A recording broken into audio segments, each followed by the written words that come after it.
Salutations, respected viewers. I am George from Ireland, and this video is about endgame in Afghanistan. So it appears that the Afghan conflict is coming to an end. Well, which conflict? Certainly the one involving NATO. So I don't want to go too much into the background but after the 9/11 attacks in New York, the United States invoked that article of the NATO Charter saying that it had been under attack, and they required military assistance from all other members of NATO. So that's Canada, Norway, United Kingdom, Germany, the Netherlands, France. I won't name them all, Poland, Romania, Turkey. So lots of other countries sent troops to Afghanistan, where Osama bin Laden, the head of Al-Qa'eda, was, because he was the one who orchestrated the attacks.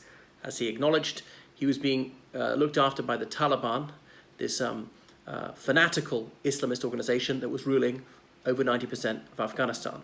So the United States and other NATO countries have been fighting there ever since. So the conflict is drawing to a close. The US government has been open for a few years now that they're negotiating with the Taliban, and so is the Afghan government. So NATO liberated most of Afghanistan. Remember, in 2001, the legal government of Afghanistan was the Northern Alliance. The Northern Alliance held the United Nations seat for Afghanistan. So internationally, they were the recognized government. They were legitimate, but they only controlled as little as 5% of the territory of Afghanistan. We call them the Northern Alliance. What a lot of Americans wouldn't like to know is the Northern Alliance's proper name is the United Islamic Front, because I know for some people in the United States, anything with the word Islam or Islamic in it is bad, and people are very prejudiced against it.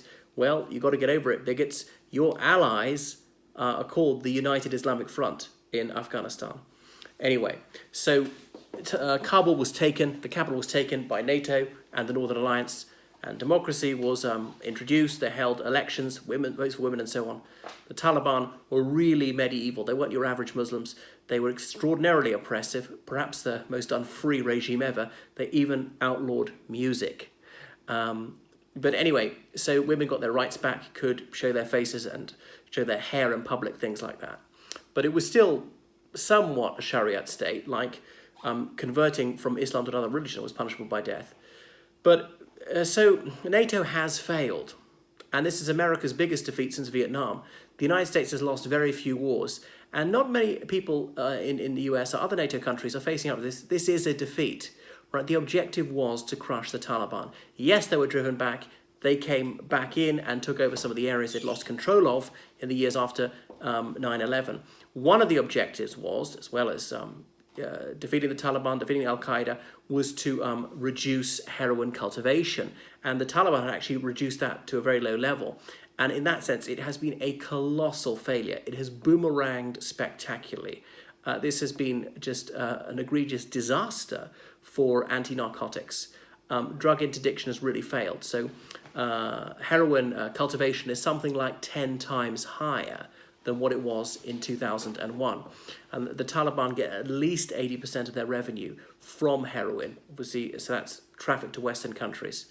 So I know Islam is against intoxicants. Some people say that only relates to alcohol. Others say, therefore, it relates to drugs as well. Some Muslims say, well, it's not specifically banned by the Quran, therefore it's permitted.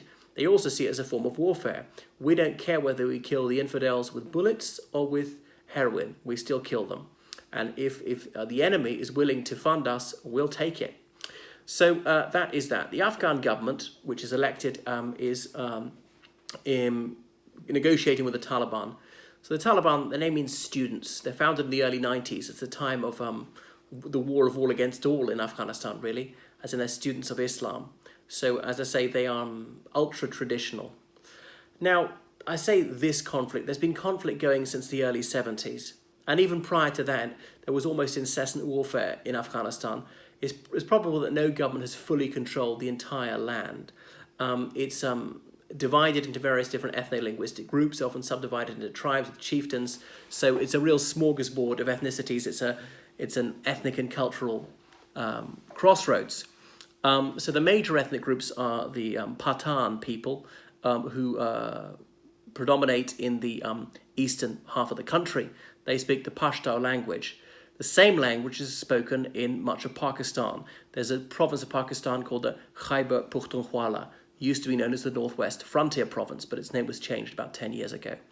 So the Pathans are really the same people on either side of the Durand Line. The Durand Line, as in the border between Afghanistan and Pakistan, was drawn by a Britisher, as his name was Mr. Durand, hence the name. So the Taliban, to some extent, are the independence movement of the Pathan people. So they are mostly Pathans. There's some who are not Pathans in the Taliban. And they obviously wanted to rule perhaps the whole of Afghanistan. They mostly cared about the Pathan area.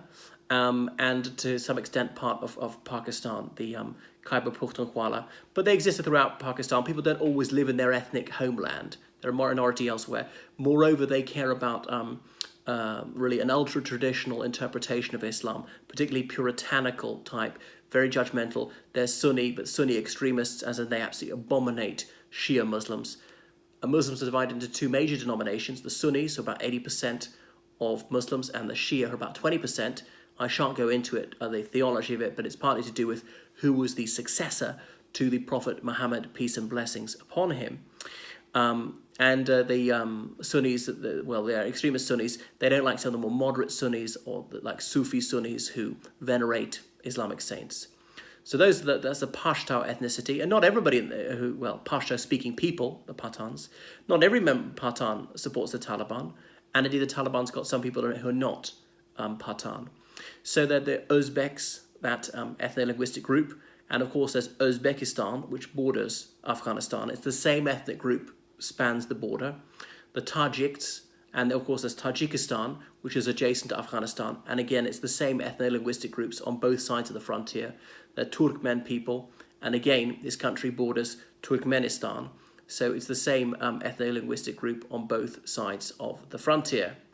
So the Dari language is also spoken in Afghanistan. So most people can speak Dari to some extent. Dari is really the same language as Persian, as in Iran is to the west of Afghanistan, and Persian is the language of Iran.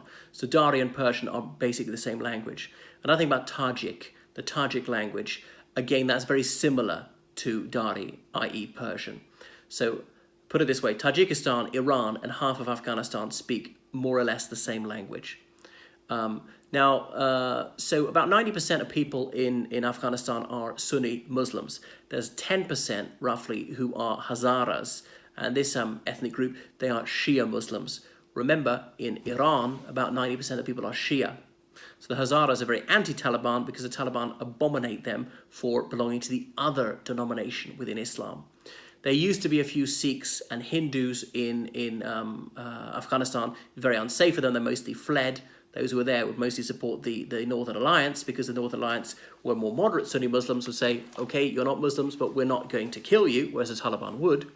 So there we go. Remember, for a while, a bit of Afghanistan was part of the Sikh Empire, if you go back a few centuries. Sikhs, in case you don't know, they're this religion that developed in the late 15th century in northern India. Amritsar is the holy city of Sikhism. And obviously Hinduism is the majority religion of India. About 80% of Indians are Hindus. And Afghanistan, many centuries ago, was also a Hindu country. Kabul is mentioned in some ancient Hindu epics. The neighbours of Afghanistan are Uzbekistan, Tajikistan, and Turkmenistan, which I previously mentioned. There's also Pakistan, which is really the big daddy there. There's Iran to the west, and a tiny border with China in the extreme north. Afghanistan is a landlocked country, in case you didn't know. It's very mountainous, has got some plains, and it's got a bit of the Himalayas in the very north and east of the country, and it's got some serious mountains on the border with Pakistan. So going over the Khyber Pass into Pakistan. So it was always a troublous area. People saying it was the graveyard of empires. The Soviet Empire, the British Empire, possibly the American Empire now. Alexander the Great passed through there. I can't think who else. Mongols passed through there. So Uzbekistan is increasingly important in this. It's now ruled by President Shavkat Mirziyoyev, who took over, 3 years ago almost, when Islam Karimov died of natural causes. So Mirziyoyev is a liberal, that's quite a relative term, in Uzbekistan, and he has hosted conferences to try and get people to make peace. Uzbekistan is a Muslim country, a very moderate Muslim country. They cracked down very hard on extremism, and they provided an air bridge for the United States into Afghanistan sometimes. A lot of NATO supplies had to be shipped via Pakistan. Pakistanis occasionally shut the border. These supply convoys were sometimes destroyed by the Taliban. And remember, there was considerable sympathy for the Taliban in Pakistan. Now, the Taliban carried out many terrorist attacks in Pakistan.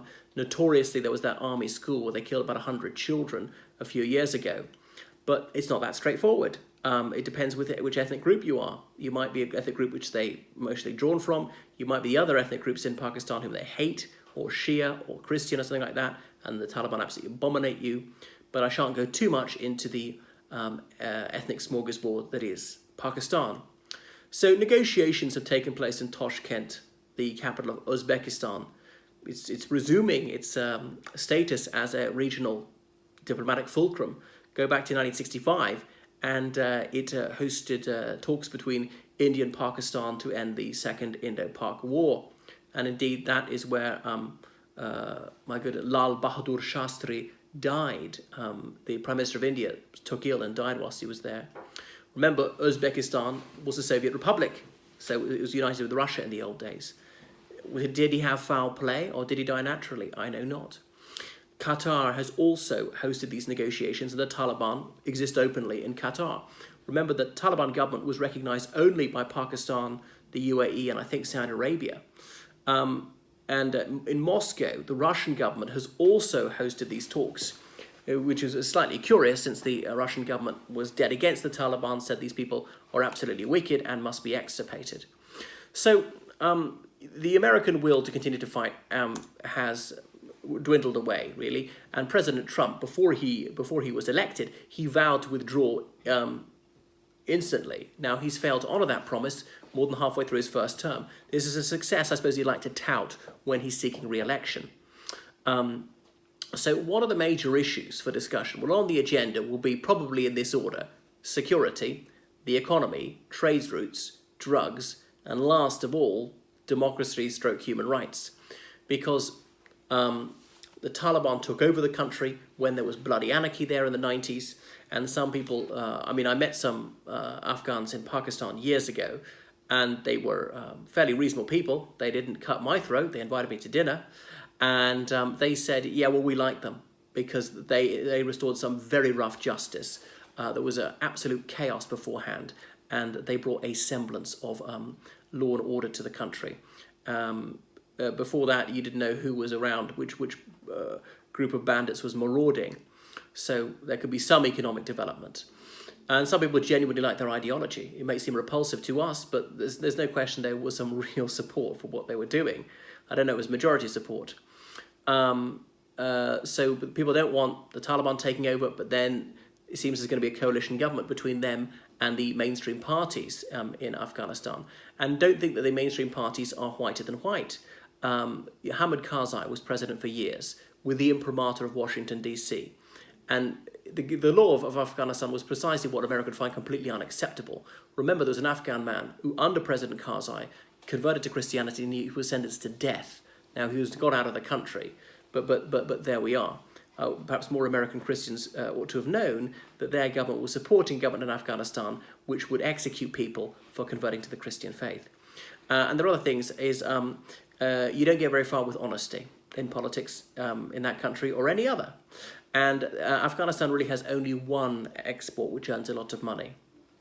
And certain politicians, their conduct was, shall we say, legally questionable when it came to exports. And it's not just the Taliban we're doing that. So people don't want narcotics to be flowing out of the country. How are we going to stop it? The one thing would be perhaps legalization. I know it's dreadful and dangerous. People are very foolish to take it. But if they want to imperil their health, that's it. If it was legalized, the Taliban would lose most of their revenue overnight. The US is destroying these laboratories where the Taliban are making drugs, but these mud huts can be put up very quickly, so it doesn't cost them very much. It costs them far less than a missile to build a new mud hut. They spring up all over the place, these pop-up drug labs. So it's a security issue for Pakistan. They've got a huge open border with the country. They can't really control it. For Iran, likewise, Iran's worried that Uncle Sam is squaring up to them, that the Saudis want to bomb them because they're worried that Iran is too powerful, possibly developing nukes. The Israelis want to hammer the Iranians as well. The Central Asian countries, Uzbekistan, Tajikistan, and Turkmenistan, they don't want terrorists infiltrating their country and trying to overthrow them. Remember, these are Sunni Muslim countries, mostly. Now, most of them are very reasonable Muslims, but the government is aware there'll be a small minority in each country who would be amenable to a really reactionary religious movement, and they perceive that as jeopardizing stability in their countries. And obviously, then Russia's not too far away, and Russia's got a couple of million guest workers from the Central Asian countries. So Russia is worried that terrorists could infiltrate the Russian Federation, and they remember not so many years ago people setting off bombs in the Moscow metro. So Russia wants to make sure that there's no danger posed to Russia by whatever the news dispensation happens to be in Afghanistan. The economy. Afghanistan is a very underdeveloped country. Only now it's got a bit over 50% literacy, and perhaps it's because of that ignorance that the Taliban were able to get quite far. Remember, they outlawed education for girls. They wouldn't allow women to work outside the home. They couldn't be nurses, they couldn't be doctors. Women couldn't be seen by a male doctor or nurse. Therefore, women got no medical care. As the Taliban said, there are two places for a woman: in a family's house or in the graveyard. So they were outrageously cruel to women. But what are we doing trying to let them into government? People with such a barbaric worldview. There we are. What an ignominious failure for NATO. So it's met with barely concealed satisfaction in certain parts of the world to see NATO going home with its tail between its legs. NATO's lost only about 5,000 troops killed and has no more stomach for the fight. So the Taliban has successfully sapped the West's will to resist, and that is very telling. So they didn't kill a huge number of people, but it's the longevity of the conflict gradually wore down Western determination. So they'll say, these Westerners, they're chocolate soldiers. The first sign of difficulty, yeah, they'll throw in the towel. So you don't need to kill a huge number of men, you just need to string it out. This protracted conflict leads to the West capitulating, giving in to the very people they were sworn to annihilate, because the Taliban already controls over 50% of the country. You drive them out, they come back in. It's very difficult to clear and hold. They avoid fighting directly. They're smart enough. Some of my friends have fought in Afghanistan say they don't do gun battles because they come off second best. They just do IEDs, these improvised explosive devices. They can be planted, wait till the propitious moment, set them off, and destroy a soft-skinned vehicle.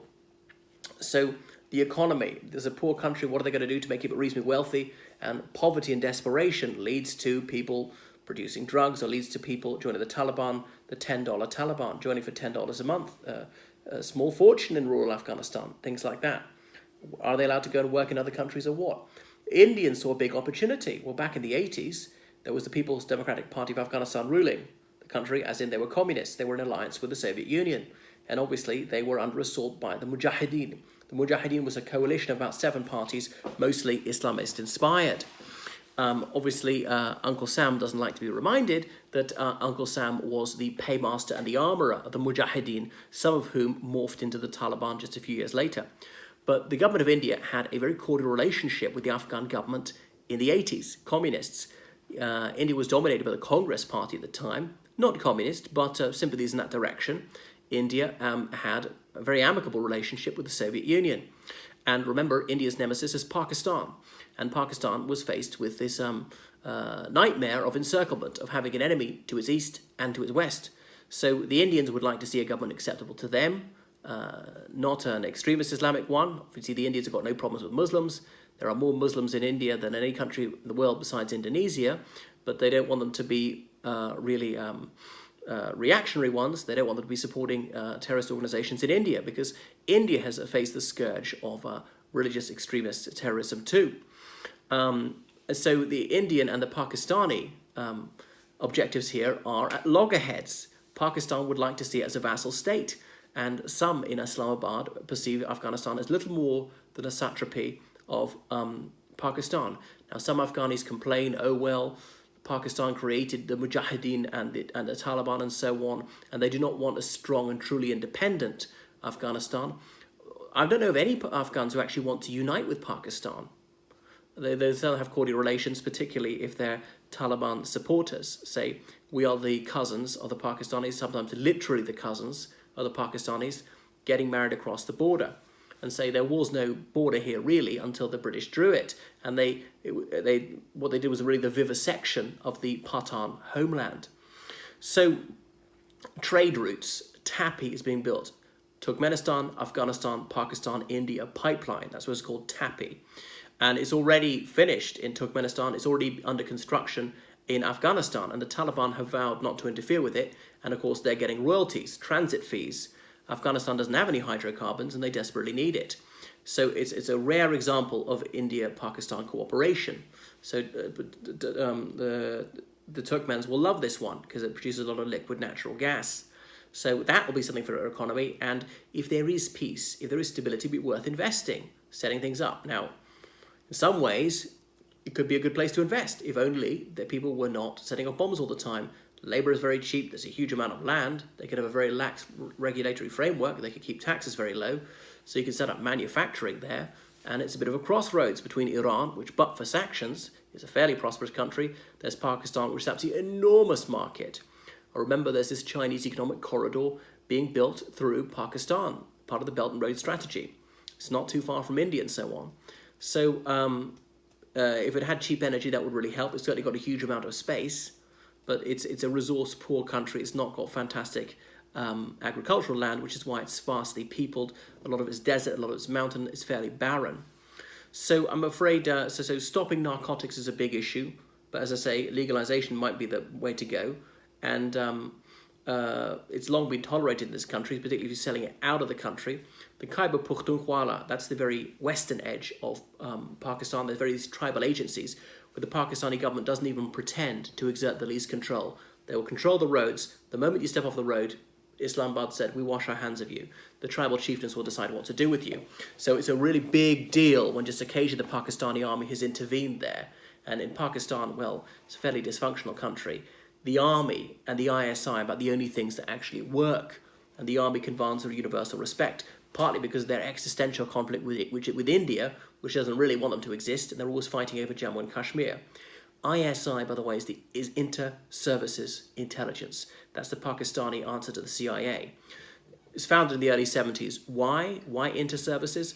There was army intelligence, naval intelligence, air force intelligence, police had their intelligence unit, even the foreign ministry had their intelligence unit. Let's put them all together, ISI, Inter-Services Intelligence, as in between all the services. So people say that really is the deep state in Pakistan. And they did so much to pull the strings of the Mujahideen against the Soviets in the 80s, the Taliban through the 90s, because, well, the Taliban were actually ruling Afghanistan, so the Pakistanis needed to have relations with them, and they were the same ethnic group as a large minority of people in Pakistan, and you know that you'd rather have them as your friend than your enemy. So that was that. So people have been saying that Pakistan's been playing a double game. You can see about 10 years ago a documentary called Pakistan's Double Game, and it was very revealing, saying how President Pervez Musharraf of Pakistan, when he was there, from 1999 to 2008, he played the Bush administration like a fiddle. Every time he was about to meet President Bush, Musharraf would hand over a high-ranking Talib to the United States, always be an Afghan Taliban fighter, not a Pakistani one, because he could only help to the West to a certain extent.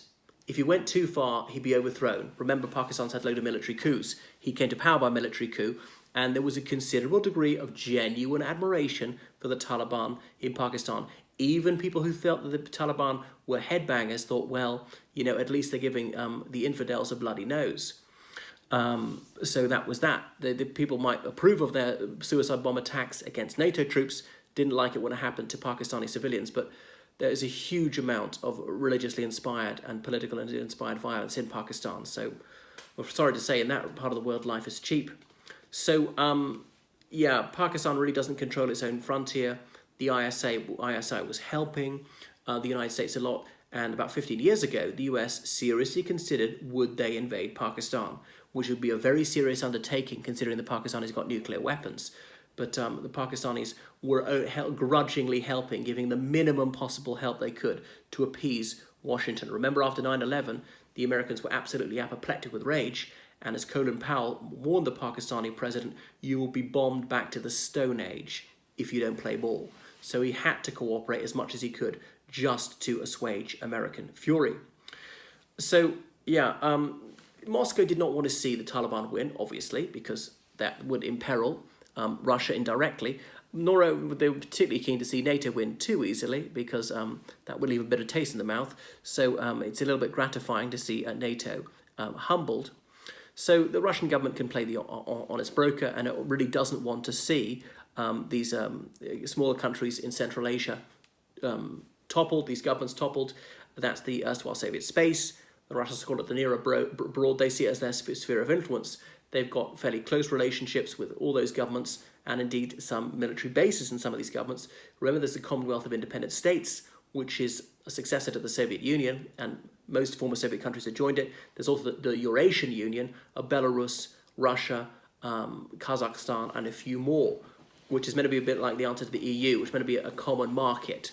And it hasn't developed as much as Russia would have liked to have done. Anyhow, there's this soft underbelly of Central Asia. Tajikistan is the poorest country in the former Soviet Union, and if any country is vulnerable to Taliban infiltration, it's that one. It's actually the most democratic country in the region, which is maybe why it would be so vulnerable to subversion. So the Chinese care about this. Remember, they're not far away, and could they build a trade route through there as well as through Pakistan? They've helped build a railway in Uzbekistan that could link up with a railway to Pakistan and to them. Because it wasn't a colony, Afghanistan had virtually no railways. So there we are. Anyway, so there are a couple of million Afghans who are living in Pakistan. Some of them fled as refugees during the incredibly bloody 1980s conflict, which was a civil war as much as an anti-Soviet conflict. Remember, the Red Army, or the Soviet Army, was invited in by the Afghan government. And like any other sovereign state, the Afghan government was entitled to request military assistance from a friendly state, and that's what they did. So this talk of it being an invasion is highly inaccurate. So yeah, the Iranians are on the other side, and obviously they would like to see a government that's friendly to them. They would like to see NATO gone, because it's true that the United States took out Iran's enemies, the Saddam Hussein regime in Iraq, and the Taliban in Afghanistan. Remember, the Iranians are 90% Shia. The Taliban are viciously anti-Shia against the other Muslim denomination. However, then Iran faced being surrounded. American troops in Iraq to their west, in Afghanistan to their east, in Uzbekistan to their north, to their south. They've been in Saudi Arabia, in Kuwait, in Qatar, in the UAE. And so obviously they'd be glad to see them gone out of Iraq. There are almost none of them left. Be glad to see them leave Afghanistan and probably Uzbekistan. So the US might ask for one airbase, as they have in Iraq to this day. So there we are. And because some of these ethnic linguistic groups are the same as the major nationality of neighboring sovereign states, such as Uzbekistan, Tajikistan, and Turkmenistan, it makes this issue far more complicated. And of course, as you're an Uzbek, you might live in Uzbekistan, feel just at home in certain parts of Afghanistan, or vice versa. You might be an Afghan citizen of the Uzbek nationality and Uzbek ethnicity, and happy enough to go and live in Uzbekistan, and likewise. So, yeah, the Iranians would like to see that there are no troops of hostile powers stationed there. They can have the maximum possible influence. They care about their protégés, the Hazara Shia religious minority in Afghanistan, who are doughty fighters against the Taliban. So a new coalition government is going to come in with the Taliban. The Taliban are not known for their belief in multi-party democracy or fair elections. Their constitution, when they ruled it, was the Quran. That was it. The sacred text of the Muslims was their constitution. They said, we need no other constitution. So there we are. So what a shameful failure for NATO not to defeat them. Why did NATO lose? I suppose not absolutely committed. You have to be willing not to lose 5,000 soldiers, but to lose 50,000. We'll do whatever it takes. We'll send hundreds of thousands of troops. We'll go on high-risk operations. We'll sustain high casualties, but they weren't willing to take high fatalities. The public didn't care about this, felt it was a discretionary conflict, not a war of national survival. Were not willing to pay the price financially, spend the treasure as well as the blood. We'll raise taxes. We'll cut spending in other areas. We'll borrow more money. We'll do whatever it takes, but we will win. So there was really this lack of determination. Western countries just simply didn't have the grit to do it and had other military commitments around the globe. So that was it. As I say, if they legalized heroin, that would have undercut the Taliban. They would have lost loads of money. Would have to require a complete revolution in anti-drugs policy. Now, obviously, I'm against drugs. People are stupid to take them. These are very dangerous and destructive. I don't want anyone to take these things, but they are going to take them. And really, the war on drugs has been a catastrophic failure. Drug abuse has increased exponentially since this war on drugs was declared in the early 70s. So there we are. Just think back to the 70s when Afghanistan was part of the hippie trail or the banana pancake trail. These young Westerners going from, let's say, London to Sydney, places like that, all along the way, and it was quite safe to go to Afghanistan. It was an average Muslim country, as in women, certainly in the urban areas, could go around without veils, could go around showing their hair, playing sports, working in various professions, and you see how the religious reaction dragged the country back into the Middle Ages. And some Afghans want to be a fairly liberal Muslim country, something along the lines of Turkey. Others would say, well, even Saudi Arabia isn't traditional enough. So there is a good deal of debate. There's a wide ideological range within Islam there. So people be supporting the Taliban or opposing the Taliban partly of where they are on the spectrum of religiosity and interpretation. So the Afghan conflict is coming to an end, and the Taliban are going to be part of the government. Perhaps they're not the headbangers they were. So some people supported them partly because they concurred with their reactionary ideology, but for other reasons such as ethno-linguistic loyalties, geographical reasons. If you're in their region, it would be very inadvisable to speak out against them, partly because they say, well, we want greater autonomy for the Pathans to unite with the Khyber Pakhtunkhwa, something like that. Remember, in Balochistan and Pakistan, there's been a separatist insurrection now, as there was way back in the 70s. You should read Ahmed Rashid, his book about it, this Cambridge-educated Pakistani who even took part in it in the early 70s. It was so big that it had to be suppressed by the Pakistani Air Force, but virtually nothing is known about it in the Occident. So that's that. And who is going to really call the shots there? Pakistan is always going to care very deeply about this, and they're going to try and contain Indian influence. Now, India's got a reasonably good relationship with Iran. Russia's might see if they can't, if Taliban's not be defeated, could at least be neutralized, at least not be a threat to Russia or Russia's sphere of influence. Taliban might be wise enough not to provoke the Russians. So that's that. Sadly, I suppose, well, Western countries are going to have the least influence, and I'm afraid democracy and human rights probably take a bottom priority, unfortunately. So I just hope all the gains in human rights in terms of freedom of expression or women's rights and so on are not rolled back. But I have a sneaking suspicion they will be. There may be some sort of authoritarian regime coming in. The Taliban are perhaps not as reactionary as they used to be, but still, I don't think the future looks exactly rosy. At least people are talking rather than fighting. People have just got exhausted. I remember meeting a British Special Forces soldier who told me he'd been there when $5 million was handed over in cash to an Afghan regional governor.